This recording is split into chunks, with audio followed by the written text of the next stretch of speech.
कि जिन्होंने धोखा दिया है मैं उनको टिकट नहीं दूंगा। इस बात को मैंने ही कहा। राजनीति में एक बड़ा दिल रखना भी ज़रूरी है। जब आप लंबी राजनीति की सोच रखते हैं, छोटे दिल के साथ लंबी राजनीतिक लड़ाई नहीं लड़ी जा सकती। इनसे मैं मानता हूं कि इन्होंने ईमानदार एक पश्चाताप इन्होंने किया और पार्टी ने उसको कंसिडर किया। तो उस मौका पर मैं खड़ी उतरूंगी और जो गलती हमसे हुआ था उसका आप लोग जो आज जितना सवाल किए हैं, मैं भी उससे अपने आप को थोड़ा अच्छा मुझे नहीं लग रहा था कि मैं अपनी गलती को एहसास कर चुकी। नमस्कार, आप देख रहे हैं दर्श न्यूज़। मैं हूं आपके साथ रितेश शर्मा। बिहार की सियासत में कब क्या होने वाला है, इसका अंदाजा लगा पाना किसी के बस की बात नहीं है। लोकसभा चुनाव 2024 के लिए चिराग पासवान की लोक जनशक्ति पार्टी रामविलास ने अपने कोटे के सभी 5 उम्मीदवारों के नामों का ऐलान कर दिया है। चिराग से बगावत करने वाले 3 मौजूदा सांसदों का टिकट तो कट गया, लेकिन वैशाली सीट से सांसद वीणा देवी पर चिराग ने एक बार फिर से भरोसा कर लिया है। अब सवाल ये उठता है कि चिराग पासवान ने कहीं फिर से तो गलती नहीं कर दी। क्या फिर से चिराग पासवान ने गलती की है? कहते हैं दूध का जला छाछ भी फूंक फूंक कर पीता है, लेकिन इस कहावत से शायद चिराग पासवान ने कुछ सीखा नहीं है। तभी तो उन्होंने उस वीणा देवी को वैशाली लोकसभा सीट से अपनी पार्टी का उम्मीदवार बनाया है, जिन्होंने चिराग के चाचा पशुपति पारस के साथ मिलकर उनको गच्चा दिया था। वीणा देवी का नाम एलजेपी के उन बागी सांसदों में शुमार था जिनकी वजह से लोक जनशक्ति पार्टी के 2 फाड़ हो गए थे। चाचा पशुपति ने जब 4 सांसदों को अपनी ओर कर लिया था, तब चिराग अपने खेमे में इकलौते लोकसभा सांसद बचे थे। अब उन्होंने वीणा देवी को टिकट देकर खुद के लिए ही सवाल खड़ा कर दिया कि क्या वो कोई बड़ी गलती कर रहे हैं, जब चाचा ने चिराग के पैरों तले खींच ली थी जमीन। लोक जनशक्ति पार्टी में चाचा भतीजे के बीच सह और मात का खेल सभी ने देखा। कभी चाचा ने भतीजे को चारों खाने चित कर दिया, तो अब चिराग ने चाचा पशुपति पारस को कहीं का नहीं छोड़ा है। मगर सबसे हैरानी की बात तो यह है कि शायद चिराग ने पुराने धोखे से कोई सबक नहीं लिया है। चाचा भतीजे की जंग में चाचा खेमे के सांसदों में से एक वीणा देवी अब फिर से भतीजे खेमे की खास हो चुकी है। अब सवाल उठता है कि क्या चुनाव जीतने के बाद पाला नहीं बदलेंगी वीणा देवी? ये वाकई बेहद अहम सवाल है, क्योंकि जून 2021 में जब सभी सांसदों ने चिराग पासवान को बीच मझधार में छोड़ दिया था, तब वीणा देवी पशुपति पारस की खास बन गई थी। उन्होंने चिराग को गच्चा दिया, पर बीते साल 2023 में नवंबर के महीने में वीणा देवी ने फिर से पलटी मार ली थी। उस वक्त उन्होंने चाचा का साथ छोड़ दिया और भतीजे को चुन लिया। ये घटना 28 नवंबर 2023 की है, जब बिहार की राजधानी पटना में लोजपा के स्थापना दिवस पर चिराग पासवान ने एक समारोह का आयोजन किया था। पारस गुट की सांसद वीणा देवी उसी वक्त पटना में चिराग के साथ मंच पर पहुंच गई थी। उन्होंने उस वक्त ही ये संदेश दे दिया था कि उन्होंने पशुपति का साथ छोड़ दिया है, यानी 2021 में चाचा और 2023 में भतीजा। आपको याद दिला दें कि चिराग पासवान के पिता रामविलास पासवान के निधन के बाद लोक जनशक्ति पार्टी में घमासान छिड़ गया था। चाचा और भतीजे की लड़ाई में पार्टी 2 गुटों में बंट गई। एक गुट का नाम राष्ट्रीय लोक जनशक्ति पार्टी पड़ा, जिसके अध्यक्ष रामविलास पासवान के भाई पशुपति पारस बने। दूसरे गुट का नाम लोक जनशक्ति पार्टी रामविलास पड़ा, जिसकी कमान चिराग के हाथों में थी। 2019 को लोकसभा चुनाव में एलजेपी से जीते 6 सांसदों में पशुपति पारस समेत 5 सांसद चिराग पासवान से अलग हो गए थे। वैशाली की सांसद वीणा देवी भी इनमें से एक थी। वीणा देवी के घर पर ही चिराग के खिलाफ बनी थी रणनीति।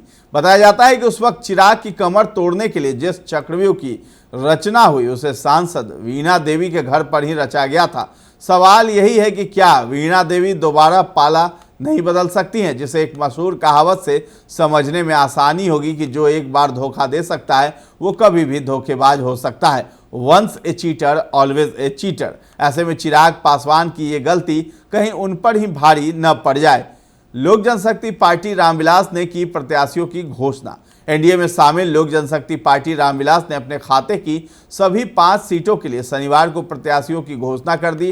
पार्टी के राष्ट्रीय प्रधान सचिव अब्दुल खालिक ने एक प्रेस बयान जारी कर प्रत्याशियों के नामों की घोषणा की। लोजपा रामविलास के कोटे में गई वैशाली सीट से वीणा देवी प्रत्याशी बनाई गई हैं।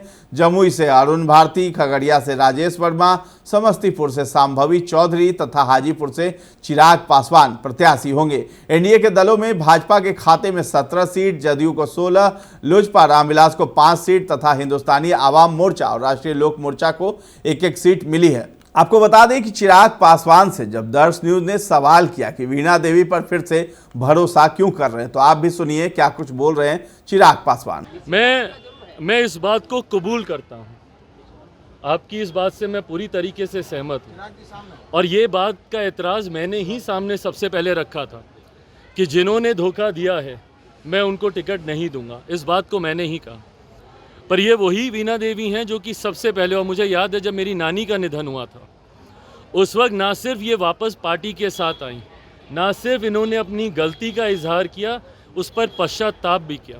मेरी माँ से निरंतर मुलाकात ये करती रहीं, पार्टी के हर कार्यक्रम में आती रहीं। उन लोगों को मैंने आज भी टिकट नहीं दिया है जो कि टिकट अनाउंस होने के बाद मेरे दरवाजे के चक्कर लगा रहे थे। और कई ऐसे चेहरे हैं जो आप लोगों से छुपे नहीं हैं, जो कि सिर्फ इसलिए चक्कर लगाने लगे थे क्योंकि उनको बाद में इस बात का एहसास हुआ था कि हम लोग को, लोक जनशक्ति पार्टी रामविलास को उनकी सीट मिल रही है। उन्होंने तब लगाना शुरू किया। इनसे मैं मानता हूं कि इन्होंने ईमानदार एक पश्चाताप इन्होंने किया और पार्टी ने उसको कंसिडर किया। राजनीति में एक बड़ा दिल रखना भी ज़रूरी है। जब आप लंबी राजनीति की सोच रखते हैं, छोटे दिल के साथ लंबी राजनीतिक लड़ाई नहीं लड़ी जा सकती। ऐसे में हर वो व्यक्ति, भूल इंसान से ही होती है, बट अगर उस भूल को समय रहते सुधार लिया जाए, ऐसा नहीं कि भैया सारे दरवाजे खटखटा दिए और अब कहीं रास्ता नहीं मिल रहा तो आप समर्थन देने की बात करते हैं, इसको मैं नहीं मानूंगा। पर हाँ, जो समय रहते जो वापस आ गए, और हाँ इतना मैं पुनः बोलता हूँ, वीणा जी यहाँ हैं और मैं संभवतः उम्र भर इनसे वो शिकायत रखूँगा कि आपने ऐसा क्यों किया था, पर आज अभी आई हैं और मुझे उम्मीद ही नहीं, विश्वास है कि पार्टी ने जो फैसला लिया है, आज की तारीख में पार्टी से ऊपर कोई नहीं होता। आज की तारीख में जिस तरीके से, और मैं तमाम अपने उन संभावित प्रत्याशियों का भी मैं आभार प्रकट करता हूं, जिनकी उम्मीदें थी, जिनकी अपेक्षाएं थीं, पर उन्होंने भी बहुत विनम्रता से उन्होंने पार्टी के इस फैसले को कबूला। उन्होंने इस बात को समझा कि मात्र 5 सीटों पर 50 लोगों को नहीं समाहित किया जा सकता।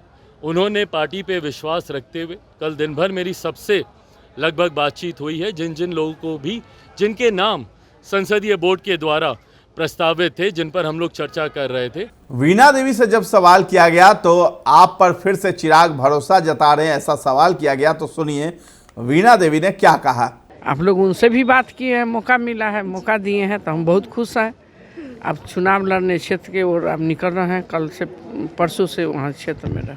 जी, वर्तमान में आप सांसद हैं मैम, इस बार किन मुद्दों को लेकर जनता के बीच आप जाएंगे वैशाली? अभी मुद्दा तो विकास तो बहुत ही हुआ है मोदी जी के राज में। थोड़ा सा एक विकास में मुद्दा हमारा है जो एयरपोर्ट हमको बनना चाहिए मुजफ्फरपुर। पता ही हवाई अड्डा के लिए हम लोग प्रयास में है। सदन में भी मैं 2-2, 3-3 बार क्वेश्चन उठाया, तो एक हवाई अड्डा जो है वो होना चाहिए। लगातार आपको लेकर सवाल उठ रहा था मैम, तो सभी लोग सवाल उठा रहे थे कि वीणा देवी को मिलेगा या फिर नहीं, क्योंकि आप चाचा पशुपति पारस के गुट में थी और ऐसे में उनसे भी पूछा गया, चिराग जी पर भी सवाल उठाए गए। कैसे देख रही हैं इसको? मैं देख रहा हूँ, देखिए चिराग जी हमारे राष्ट्रीय अध्यक्ष हैं, दयालु भी हैं, राष्ट्रीय अध्यक्ष है, माता जी उनके साथ हैं। तो हमने जो उस समय का परिस्थिति था उनसे पूरे परिस्थिति से अवगत कराया। उसके बाद पुनः हम उनके यहाँ वापस चले आए। लेकिन सबसे ज़्यादा अगर सवाल कहे जाए तो मैम आप पे उठाए गए, तो क्या हो, सवाल उठे, चर्चा में वही रहता है जो जिंदा रहता है। जी। जी। तो अब पूरी तरीके से चुनाव के लिए तैयार हूँ? पूरे तरीके से चुनाव के लिए भी तैयार हूँ। अब मैं 2001 से राजनीति मैं कर रही हूँ, पॉलिटिक्स में हूँ, डिस्ट्रिक्ट बोर्ड के चेयरमैन से लेके विधानसभा के भी हाउस में बैठ के मैं आई हूँ, सांसद भी। मेरे राष्ट्रीय अध्यक्ष फिर से मुझे मौका दिए हैं, तो उस मौका पर मैं खरी उतरूँगी और जो गलती हमसे हुआ था उसका आप लोग जो आज जितना सवाल किए हैं, मैं भी उससे अपने आप को थोड़ा अच्छा मुझे नहीं लग रहा था कि मैं अपने गलती को एहसास कर चुकी। तो वीणा देवी ने ये तक कह दिया कि उन्हें एहसास हो गया कि उन्होंने जो धोखा दिया था वो उनका एहसास हुआ कि उन्होंने गलती की थी।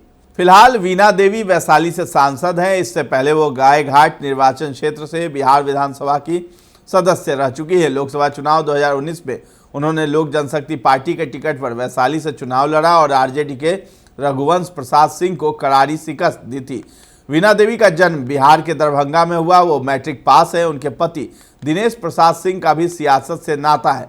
वीणा देवी एक समय भाजपा के जमीनी नेताओं में शुमार थी, जिन्होंने 2010 के विधानसभा चुनाव में गायघाट से बीजेपी के टिकट से चुनाव जीता और विधायक बनी। ये जानकारी आपको कैसी लगी है कमेंट सेक्शन में जाकर के जरूर बताएं और हमारे चैनल को अब तक सब्सक्राइब नहीं किया है तो कर लीजिए। धन्यवाद।